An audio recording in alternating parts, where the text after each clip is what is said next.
शहर से दूर जंगल में एक पेड़ पर गोरैया का जोड़ा रहता था। उनके नाम थे चीकू और चिनमिन। दोनों बहुत खुश रहते थे। सुबह सवेरे दोनों दाना चुगने के लिए निकल जाते। शाम होने पर अपने घोंसले में लौट जाते। कुछ समय बाद चिनमिन ने अंडे दिए। चीकू और चिनमिन की खुशी का ठिकाना नहीं रहा। दोनों ही बड़ी बेसब्री से अपने बच्चों के अंडों से बाहर निकलने का इंतजार करने लगे। अब चिनमिन अंडों को सेती थी और चीकू अकेला ही दाना चुनने के लिए जाता था।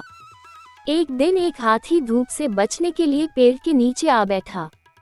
मदमस्त होकर वह अपनी सूंड से उस पेड़ को हिलाने लगा।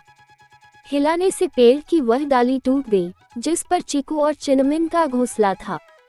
इस तरह घोंसले में रखे अंडे टूट गए। अपने टूटे अंडों को देखकर चिनमिन जोरों से रोने लगी। उसके रोने की आवाज सुनकर चीकू और चिनमिन का दोस्त भोलू उसके पास आए और रोने का कारण पूछने लगे। चिनमिन से सारी बात सुनकर उन्हें बहुत दुख हुआ। फिर दोनों को धीरज बंधाते हुए भोलू बोला, अब रोने से क्या फायदा, जो होना था सो हो चुका। चीकू बोला, भोलू भाई, बात तो तुम ठीक कर रहे हो, परंतु इस दुष्ट हाथी ने घमंड में आकर हमारे बच्चों की जान ले ली है। इसको तो इसका दंड मिलना ही चाहिए। यदि तुम हमारे सच्चे दोस्त हो तो उसको मारने में हमारी मदद करो।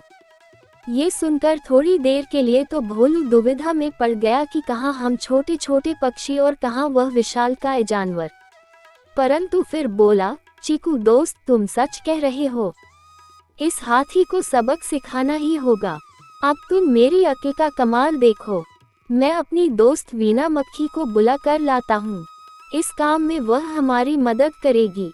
और इतना कहकर वह चला गया। भोलू ने अपनी दोस्त वीना के पास पहुंचकर उसे सारी बात बता दी। फिर उसने उससे हाथी को मारने का उपाय पूछा। वीना बोली, इससे पहले कि हम कोई फैसला करें, अपने मित्र मेघनाद मेढक की भी सलाह ले लूं तो अच्छा रहेगा। वह बहुत अक्लमंद है। हाथी को मारने के लिए जरूर कोई आसान तरीका बता देगा। चीकू, भोलू और वीना तीनों मेघनाद मेढक के पास गए।